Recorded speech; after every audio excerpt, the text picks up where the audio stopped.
Do you have to use stablecoin? Can we use fiat money in a tokenization process? You absolutely can use fiat money. So what is the next step if we want to move away from the fiat money? We can actually start now to think about transferring the settlement layer down onto the blockchain. How could the secondary market there change the game? Once you have digital assets recorded on-chain, it's only a matter of time before this unlocks the potential for secondary markets. Real-time settlement, 24/7. I think we're really close to a tipping point now. Don't forget, T+0 is knocking at your door. Hello again. Hi, everybody. Welcome to Final Block, our fun tokenization podcast series. So today I'm joined by Dr. Paul Newton. So Paul is Chief Technology Officer at Invest3. He has passed his entire life in clearing, professional life, sorry for that, the professional life in clearing, and more than 30 years, and which also made that he recently got an award in our team building exercise, Mr. Encyclopedia, so that speaks for itself. So welcome, Paul. Thank you, George. I'm very happy to be here. Looking forward to the show. A classical one. Do you have to use stablecoin? Can we use fiat money in a tokenization process? You absolutely can use fiat money. What we're seeing is that the Luxembourg regulator and the Luxembourg lawmakers, they've provided a very stable and I think quite bold legal framework to allow asset managers to already today issue digital tokens. That's the reality, the here and now. But what we see as a common misconception is that this prevents investors from using regular fiat currency. That is absolutely not the case. So already today, an investor can buy and sell a digital asset. That means a native 100% digitally issued fund using regular payments. So they can exploit all of the conventional banking frameworks, the classical payment processing channels, so SWIFT payments, bank wire transfers, all of that can remain unchanged, but they are actually buying a native digital asset. So we see that in practice. We see that that's absolutely possible. There is nothing that prevents an asset manager making the move into tokenization, but maintain all of their existing investments in all of the cash processing, cash management, cash reconciliation. All of this can remain absolutely unchanged. Yeah, I think it is very important for the market because it allows easier adoption of existing players in the market. That's, I guess, the main advantage that you see every day today. Absolutely. We can easily integrate with the conventional actors in the finance system, and it allows an asset manager to make an incremental move into tokenization. This is not a big transformation. This is not a big bang. It allows them to maintain their existing investments, but also exploit the benefits of tokenization. Yeah. But of course, when we speak about the famous T0, T+1, there we would see a little bit of an anchor point where it switches. So what would you tell me on can we achieve, or are you willing to run T+0 with a hybrid system, fiat against tokenization? Well, already if an asset manager uses the existing fiat payment channels, they can still benefit from a lot of the benefits of tokenization. So this means more transparency, reduced processing times, fewer intermediaries, all of the benefits that we talk about all the time with blockchain technology. So what that will typically mean is that even if we're using fiat payments, you'll start to see a compression of the settlement cycles. So unlike the current situation where we're seeing things like T+3, maybe T+2, we'll see a gradual reduction of that down to potentially T+1, maybe more. Now, of course, the fund itself will have to see how they can manage the inflows and outflows of their fund. So typically we'll probably see the biggest benefits in money market funds, for example. These are conventional fund structures with liquid assets inside the fund. And so already with a fiat payment combined with tokenization, we can probably see really big improvements in the settlement cycles. Mm. And speaking also about the advantages to be unlocked, maybe just, we shouldn't make it a main topic, but people should also reflect about using the new blockchain 4 law versus just using the blockchain technology in the traditional setup, as there has been before. But that's a little bit of another topic, but I nevertheless wanted to mention it. Now, but let's then speak a little bit around then the next step. So what is the next step if we want to move away from the fiat money? Well, I think we'll probably see the first movers will, as I say, most likely be money market funds. We're already seeing a lot of US-dominated funds. We'll probably see very soon more widespread adoption for euro-denominated money market funds. But even if that's using fiat transfers, what we see is the possibility to actually, for investors to start using digital assets to make their payments. So, for example, an investor may bring stablecoins, perhaps a euro-denominated stablecoin. So this opens up some very exciting opportunities. It means that an investor is bringing a digital asset to make the payments. The fund itself is issuing a native digital fund. These are two digital assets, both recorded on the blockchain. And I think that opens up some really exciting possibilities. We can actually start now to think about transferring the settlement layer down onto the blockchain. So unlike a legacy settlement system where we have digital assets moving on the blockchain, but a conventional payment system off-chain, we can actually start having everything on-chain. So this means with the technology we've got today, the blockchain, we can define smart contracts. These smart contracts can actually perform the exchange of a digital payment stablecoin against a digital issuance of an asset. And I think then it's potentially a real game changer. Yeah, you passed your life in a central clearinghouse, and I know that you are very excited by delivery versus payment on smart contracts because it is very safe and very efficient, and compared to operating big central clearing systems, very cheap also. So so it would open that door to having in one process the payment trail linked directly together to the securitization or the security game. So do you see, I guess then you could also imagine even issue on primary market with T0? I think then we can start to see direct native issuance on the primary market, direct digital settlement on-chain, and that means that we get much closer to the kind of experience that a newer investor starts to expect. So we see something closer to potentially an ETF style of experience, where people can actually make investments in real time, and they can actually receive their assets immediately. Now, on the primary market, inevitably, there are limitations. A fund has to manage the flows in and out of a fund, and that provides some constraints. So we'll probably see money market funds making the first move, but digital settlement can be a reality for all types of financial instruments. I think that's transformative. Yeah, I think the clients that we speak to, normally they get very excited by receiving T+0 money, but it's less funny to pay out T+0. And as you say, that's for the time being on the primary market, this is a little bit of a limitation because the assets that are in the fund cannot be necessarily liquidated, also T0. So all of a sudden, the limitation moves to the asset side of the fund, but not anymore on the liability side. So that has been dramatically accelerated.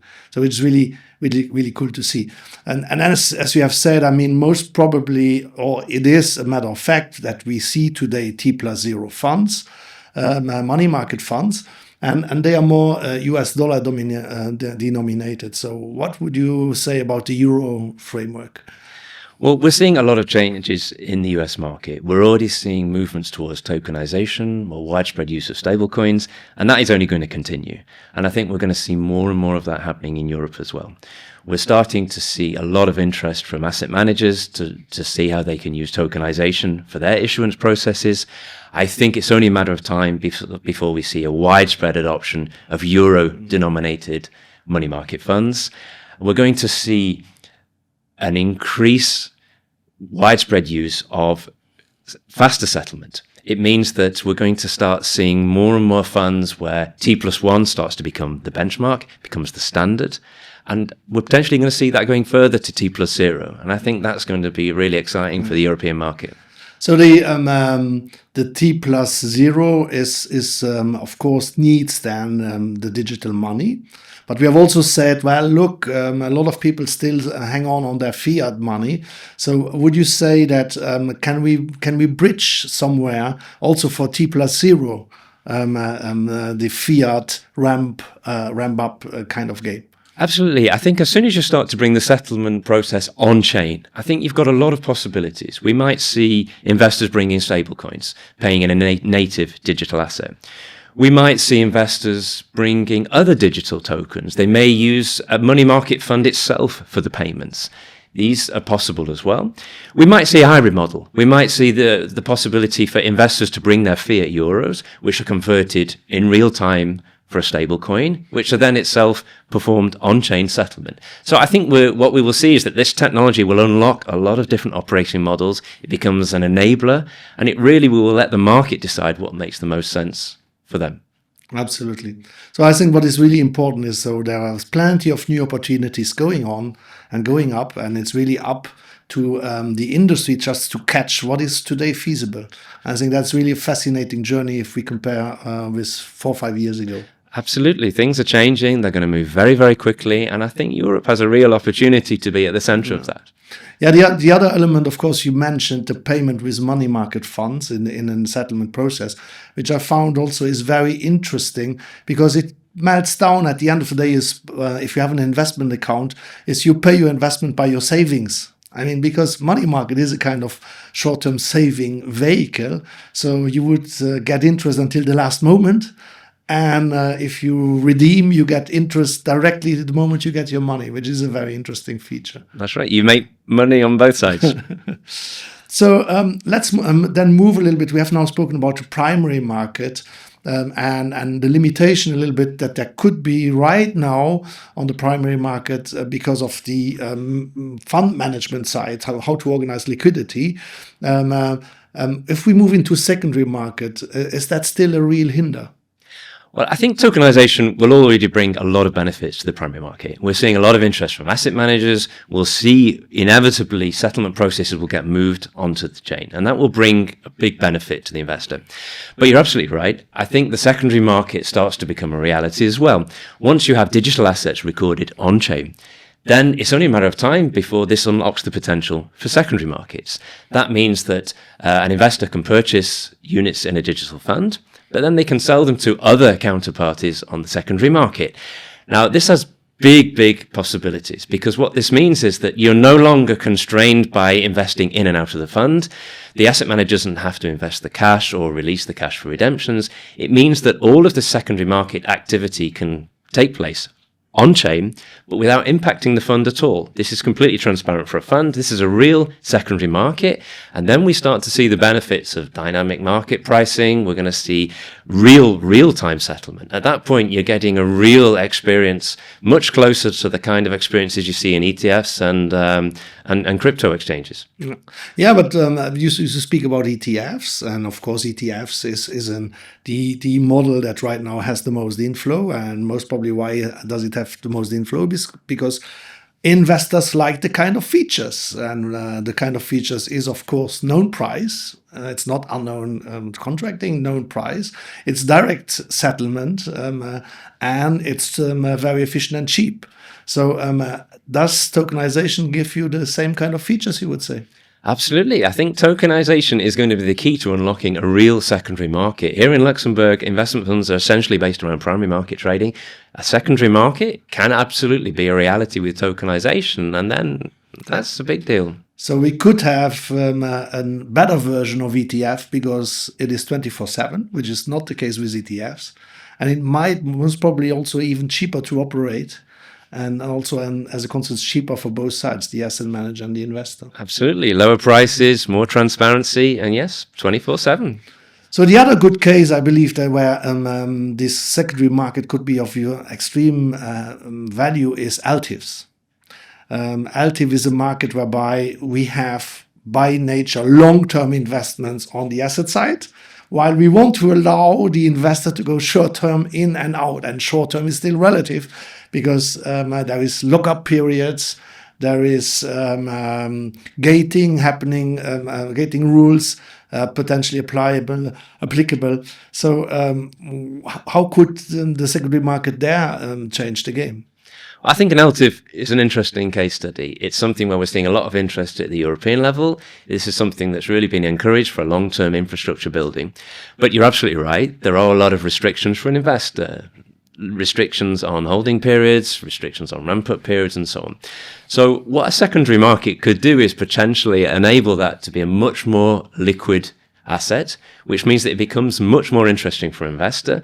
It opens up a much wider demographic for investing as well. It means that investor can buy an LTIF, ideally tokenized, ideally on-chain settlement, but then they can then sell that to a secondary market counterparty in real time. And I think, yes, this could really help encourage widespread adoption of assets like LTIF or other non-liquid, semi-liquid assets. Yeah. Yeah, and of course, I mean, there was always this debate, but they can already be traded today. But the systems that we have today are not very flexible, expensive, not very fit for low volume trade, or, well, if it gets low volume, it gets very expensive on top. So do you feel that the tokenization bit can really contribute to this retailization, democratization of also alternative assets? Well, you're right that a lot of people in the market say that there are alternative solutions right now without tokenization. Why do we need to digitize these assets? But what we're seeing is that the current processes, they are slow, they're unwieldy, they're heavy, and I think in a modern time they're just not really fit for purpose. What we're seeing is the entire world is moving to a digital transformation, and I think it's very important that Luxembourg is part of that. So tokenized assets really start to unlock the power of markets. They really increase accessibility, transparency, and safety. Paul, you have been for 30 years in this industry. So if you could express a wish today, and with the wish also a little bit of vision, so where are we going to be in 2 years? That's a good question. We're seeing a lot of change, and it's difficult to predict the future. But it's no doubt that we're seeing wider adoption of tokenization, digitization. If I could see where we've been in 2 years, I think we will see an experience for an investor that is dramatically different from today. We're going to see faster processing times, we're going to see cost reduction, we're going to see more transparency, and there's going to be fewer intermediaries. It's happening in the US. I think Luxembourg has done everything it can to make that a real possibility here. The legal framework is there. The support from the regulator is there. All we need now is for the market to embrace this and run with it. This is a real opportunity for Luxembourg to be the absolute leader in digitization for investment funds. I would love to see Luxembourg make a success of that. Well, I think this wish definitely needs a cheer with a good bottle of wine. So there's the moment where we want to enjoy a good moment. So do you remember the event? I do, George. Yeah, that was a really nice evening. Some good memories over a bottle of wine. And yeah, you surprised me. It's nice to see the wine again. So thank you for having organized the wine tasting. And cheers, George. The result.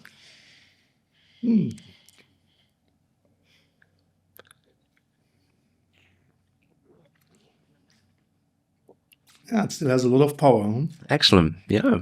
Fantastic. Yeah. So yeah, I guess you also had still some in your cellar. That's right. The cellar's certainly seen a few bottles over the years, and we've also been visiting Italy a lot. We always make sure that we don't come back empty-handed. Yeah.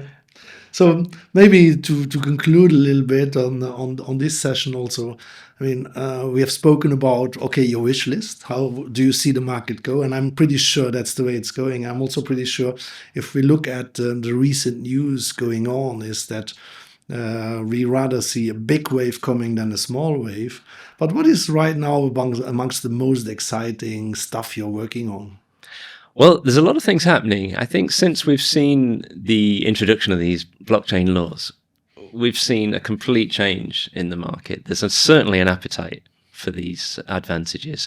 We're seeing a lot of interest from asset managers. We're seeing a lot of interest from investors.